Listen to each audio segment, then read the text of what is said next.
Valor is brought to you by e.l.f. Cosmetics. Anything is elfing possible.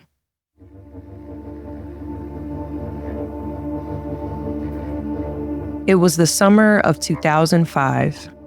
Marine pilot Captain Elizabeth Stevens had returned from Iraq a few months before. She was looking forward to being back home after flying dangerous missions in a war zone. But on August 29, 2005, Hurricane Katrina made landfall on the Gulf Coast. Soon, the flood protections around the city of New Orleans would fail. A great American city was underwater, leaving countless stranded. Suddenly, Elizabeth had a new mission. My mission was to figure out how many airplanes we had, how many pilots we had that could fly, how long it would take to get them mobilized, and where we needed to land inside of the then flooding New Orleans. The people of New Orleans needed help, but there are very specific guidelines on how the United States military can operate within the borders of the United States. We began organizing around how to do the movements inside with the Constitution being a consideration and the safety of the people. We had to figure out how to get equipment in and out. We had to identify levees.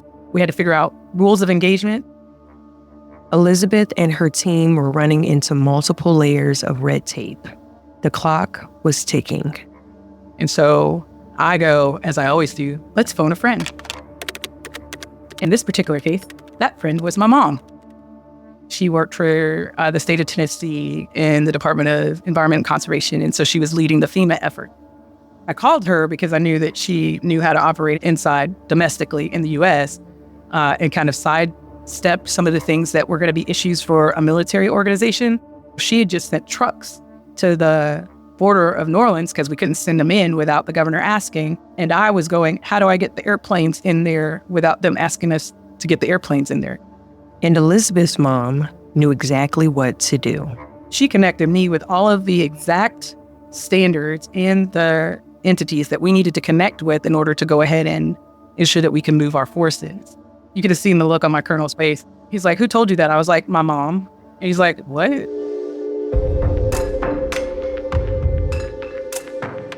Marines are drilled on the importance of making do with what you have, to make things work, even when they seem impossible.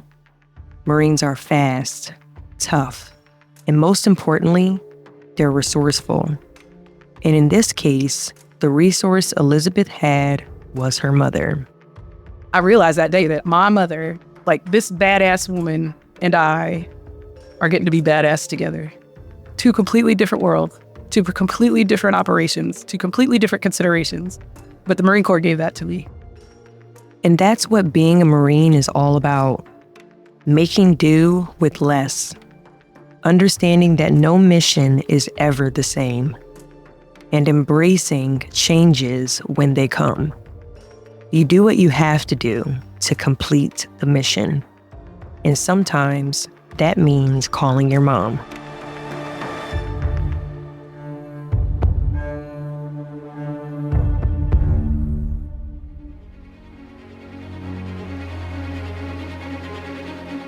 Hi, I'm Deshauna Barber, a proud U.S. Army veteran and former Miss USA. This is Valor, a podcast that tells the stories of female trailblazers in the United States military. There's a saying, once a Marine, always a Marine. For our fifth and final episode, we're examining exactly what that means through the life of Marine Corps veteran Elizabeth Stevens, the first woman to fly the MV-22 Osprey. One note about this episode, we had a powerful conversation with Elizabeth, but you may also hear her children occasionally playing in the background. This episode is brought to you by e.l.f. Cosmetics. e.l.f. is making the best of beauty accessible to every eye, lip, and face, while staying true to their purpose of encouraging self-expression, embodying ethics, and empowering others. This is the story of Elizabeth Stevens, who has embraced the power of change throughout her life.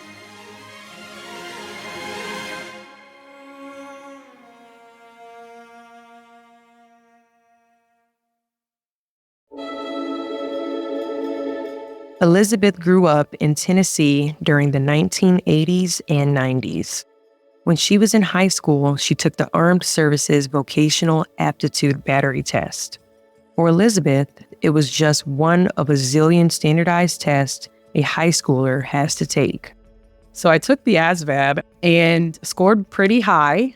A few armed services recruiters reached out, but the one that got Elizabeth's attention was a Marine. He made an impression on Elizabeth when he came to visit her at her after-school job at Hardee's, the fast food restaurant.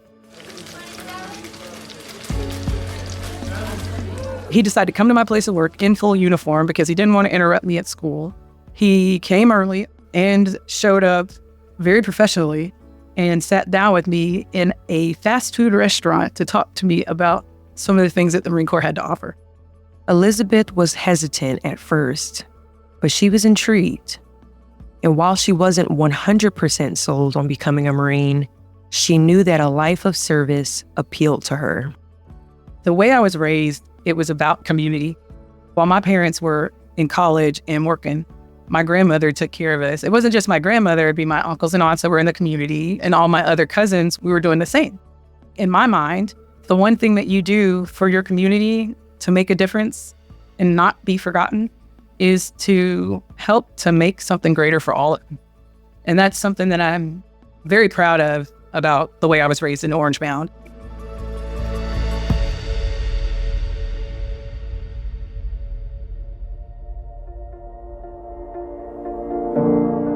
In 1996, Elizabeth enrolled at the United States Naval Academy. Students at the Naval Academy are known as midshipmen. When they graduate, they become officers in either the Navy or the Marine Corps. The Navy and the Marines are both part of the Department of the Navy. Think of them as sister branches. The Marines are an amphibious warfare unit capable of operating at sea, on land, and in the air. They have a unique organizational structure that emphasizes the ability to operate at a moment's notice. When you're at the Naval Academy, you have to decide which branch you will attempt to join. Elizabeth ultimately decided she wanted to become a Marine. I chose based on the uniform. My mother will roll over in her grave.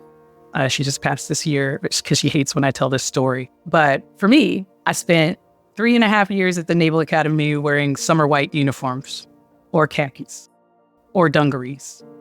And I looked horrible. The Marine Corps has beautiful khaki and green and then black uniforms that I looked great in. This might sound frivolous to you, but for Elizabeth, this was about a lot more than what colors looked best on her. If you think about it, the way you look, the way you feel are both coupled. I'll be proud to serve in any uniform, right? And every service has something about it that makes it unique. In the Marine Corps, I could not only be proud of the way I looked, because it felt to me as a young woman that this uniform was meant to show off how much of a warrior and how much of value I was. And the fact that they had them for women and took what makes up a woman from a shape perspective, from a look perspective, from a feel perspective, meant that regardless of what anybody said, my Marine Corps cared about who I was and how I showed up. So that meant that now all I had to do to show up was to do the dang job. And so I chose the uniform.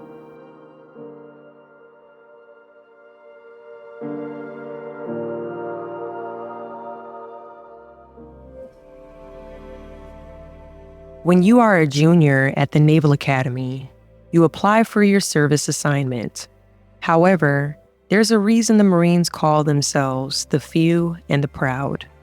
For me, the Marine Corps, there's only a certain number of slots. And so I think there was like 100 during my class of 1,000 people that would get to pick. So for me, I was just like, I hope I'm a Marine. Elizabeth listed every Marine billet possible on her service application. She didn't care what role she might get assigned. She just wanted to be a Marine. She listed aviation as her top choice. She had no expectation she would actually get selected to become a pilot. But then she began the interview process. I got to the interviews and I was talking to the Marine Corps representative. They're like, what if the Marine Corps would let you fly? And I was like, yes, that sounds interesting. Tell me more. Elizabeth had her sights set on becoming a pilot, but she would have to wait to find out if she would become one. So after service assignment, they take a month and then they come back. It's a huge deal. It's a part of the tradition. That night, we all of the brigade of midshipmen, all of our upper class and our lower class midshipmen are sitting in our company areas. It's like the draft pick, right? Like, it's the first time I thought, I'm like, oh, this is what it's like. I hope I go to the Eagles. Okay, let's see what happens, right? And so we sat there and they call you down. You go down, you look at the board, they tell you, you come back. If you're a Marine, you shave your head, which I did. And then we go celebrate together. So it's so energizing and so exciting. Elizabeth's journey was just beginning.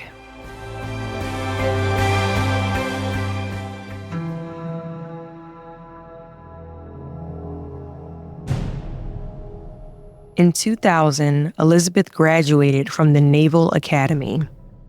She began training as a pilot. Over the next few years, the world changed drastically. In fact, Elizabeth's first solo flight was on September 11th, 2001. After Elizabeth finished pilot training, she deployed overseas. Almost all of her deployments were in Iraq. She flew the CH-46 Sea Knight helicopter. It's affectionately known to its pilots as the Frog. In January 2005, Elizabeth served on her most prominent mission, supporting the efforts to hold the first democratic elections in Iraq since the beginning of the Iraq War. Elizabeth wasn't supposed to fly on that mission at all. She was off duty that night. The Air Wing needed to fly support missions in order to deliver personnel, ballots, and equipment for the elections. Now, the weather was crap. There were something like 18 planes that were scheduled to fly between sunset to sunup in support of the elections in and around Ramadi, Baghdad, and Fallujah. And they were all weathered in. And so my commanding officer, Colonel Osborne, he came to me and was like, hey, Cracker, that was my call sign. Hey, Cracker, we really need you to get on this mission tonight. And I was like, it's my day off. The weather's crap. Unless they are the best instrument pilot we've got and tactical and can communicate, this is not a good look. But then Elizabeth's commanding officer sat her down. He needed her. He's like, but if you don't do it, somebody else got to do it. And you're the best we got. Elizabeth picked her crew for the mission. The visibility was extremely poor.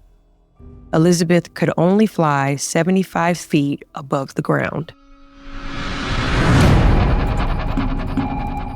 That's not a lot. That's like a telephone pole between me, the people that are shooting us that can hear us and see us, in the ground.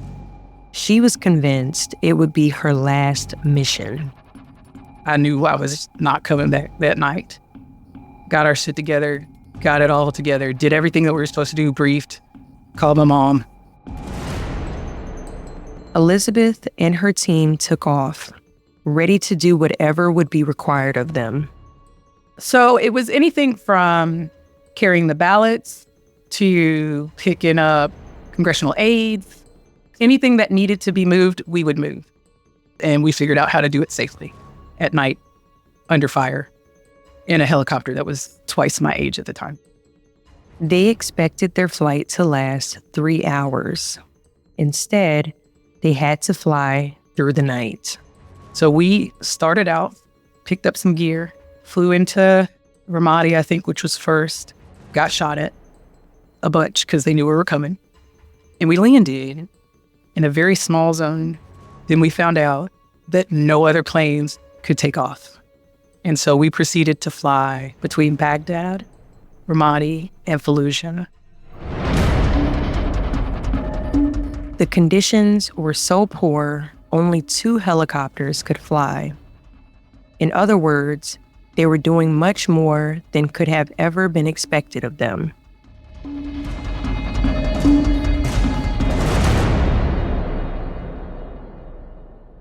Elizabeth estimates they flew 16 hours on that mission.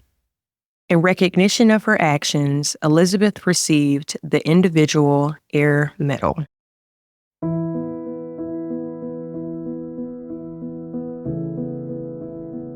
During Elizabeth's deployments, she predominantly flew CASEVAC missions. CASEVAC stands for Casualty Evacuation. The job of a CASEVAC team is to fly to wounded soldiers to rescue them before it's too late. CASEVAC is about trying to make sure that, like, if someone can hold hope in their heart, however you express that, if you can hold hope in your heart, then you will know that I'm coming.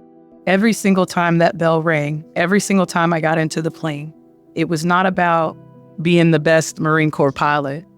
It wasn't even about being the best Marine. It was about making sure that myself and my crew could be their individual best, because there's only one way to beat physics, is for us to do everything that we train to do absolutely the best and the fastest and better, because that Marine or soldier or sailor just wants to get home. Then we can get there and we could do it effectively, efficiently, and quickly enough that they got a chance of going home.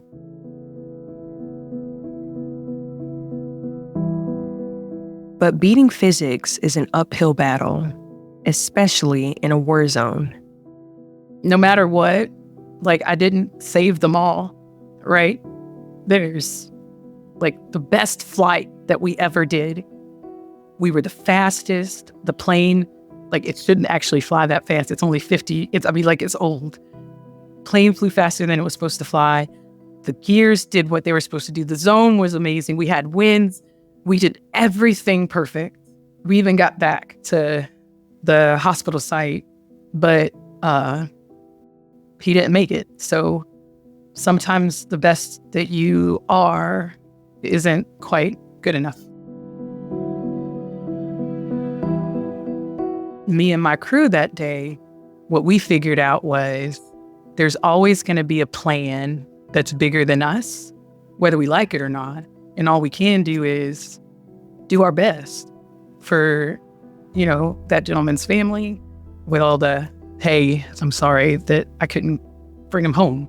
The fact that they knew that we were coming, the fact that we could be proud that we didn't slack, that's all we could ask, right? Because all of us signed up to not go home.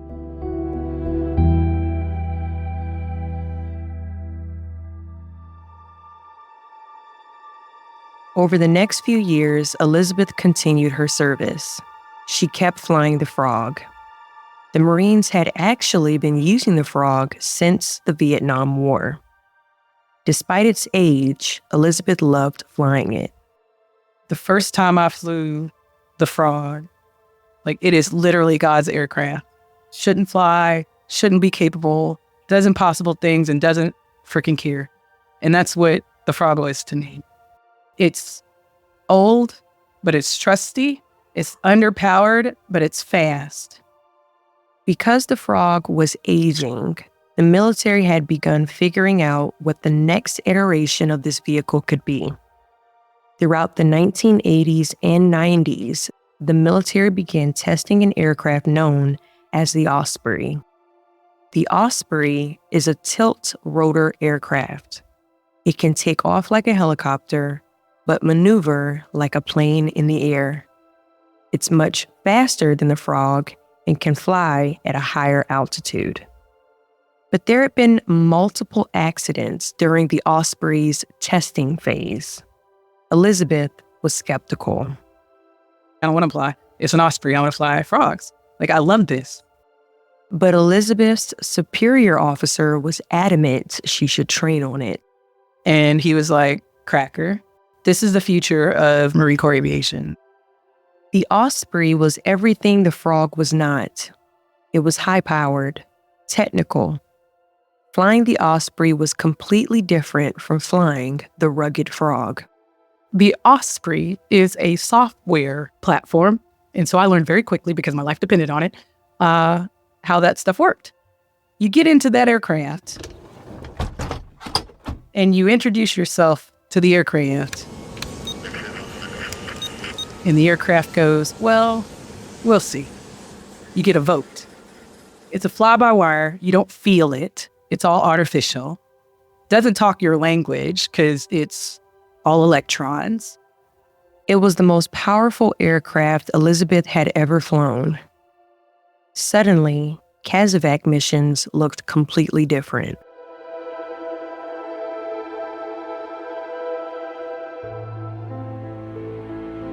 In the Osprey, that 1 hour that we were trying so hard to make in the 46 to save people's lives, that 1 hour turned into 15 minutes.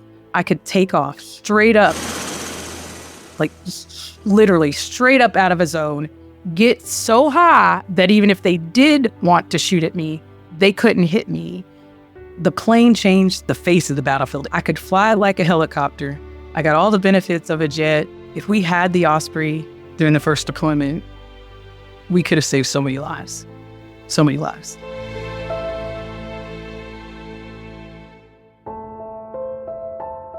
Elizabeth thrives on change.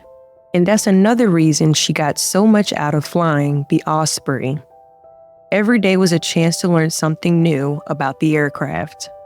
The chance to fly the Osprey also appealed to her because she was one of the first to fly it.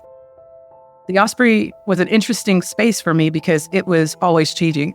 We went from Alpha to Delta while I was flying it. We were writing the books, we're creating the specs. It was one more time where everything that I've been taught, from, for better or for worse, from all of my previous experiences, where it was okay, I'll give that a try. Let's see how it goes. Elizabeth was also making history in another way. She was the first woman to fly the MV-22 Osprey.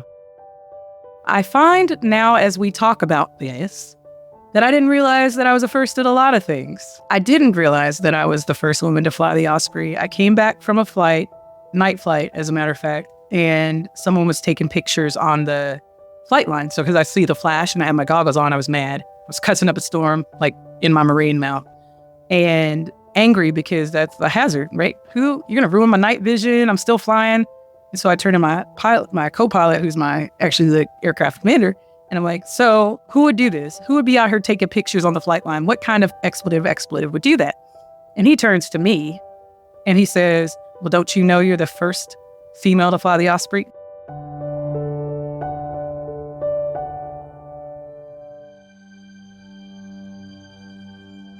Being the first of anything can feel intimidating, but not for Elizabeth. Every time something is done, there's got to be a first time. And even if you didn't set out to be the first, it's okay being the first. And so for me, again, if you can't find a way, we'll make one.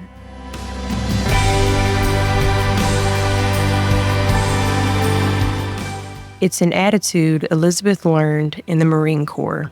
The Marine Corps teaches you that there's going to always be something out there, whether it's the mission, whether it's a side hustle, whether it's a new business, whether it's strange people at the place that you work that are going to come at you with something you didn't see before.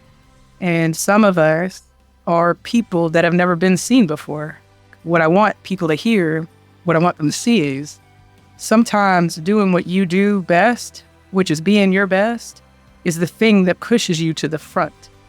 And it's the thing that allows you to do amazing things that you wouldn't have expected, not because the situation is new, but because you're unique.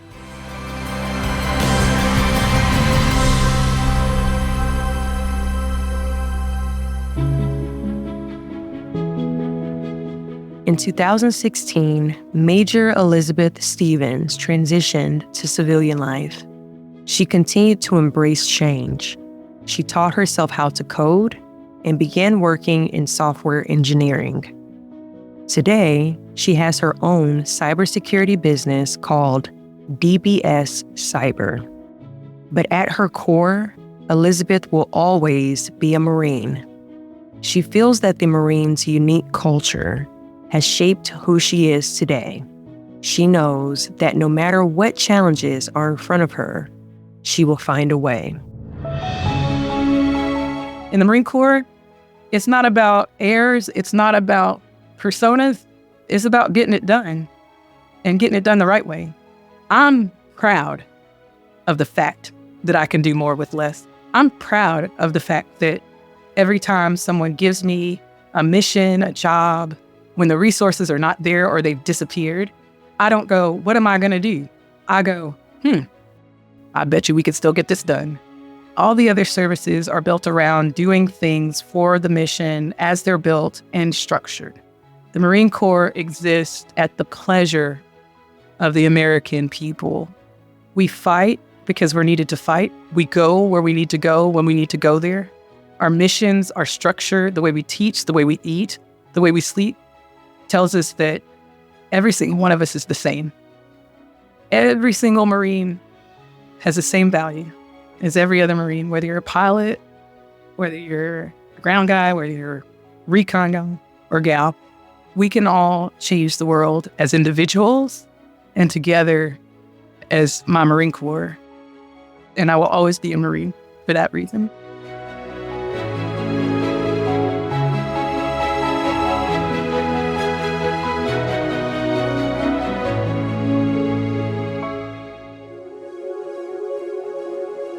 Hosting this season of Valor has been a great privilege. Hearing the stories of other women who have worn the uniform has been incredibly inspiring. And as I reflect on our 5 interviews, I also find myself thinking about the journey that women have taken to serve in our country's armed forces. Women have only been allowed to serve as regular permanent members in our armed forces since 1948. That's less than a century ago. It is my hope that listening to this show has helped you see that in the toughest moments, being brave isn't determined by whether you're a woman or a man. It's determined by your actions. Every soldier is different. That's the beauty of our country. They may have different ethnicities, religions, sexual orientations, and cultural backgrounds, but they all have the same mission: to serve our country and to always serve with valor.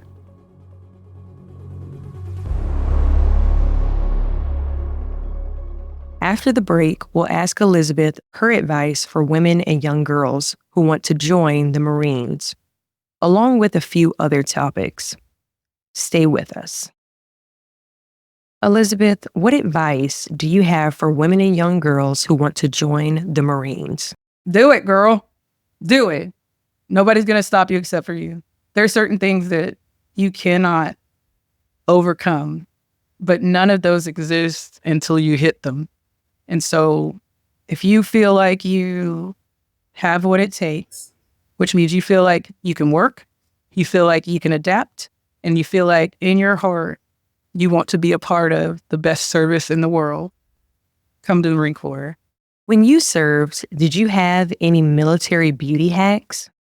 So in the Marine Corps, when I was in there, the hair and makeup was problematic for my skin tone, but strangely and also exceptionally good for myself. One of the 2 colors that you can wear were Marine Corps maroon and gold, which I did. So I could wear gold eyeliner and I could wear gold lipstick, maroon eyeliner or maroon lipstick. My beauty regime was all about making sure that because I was a pilot. No petroleum products because they'll catch on fire.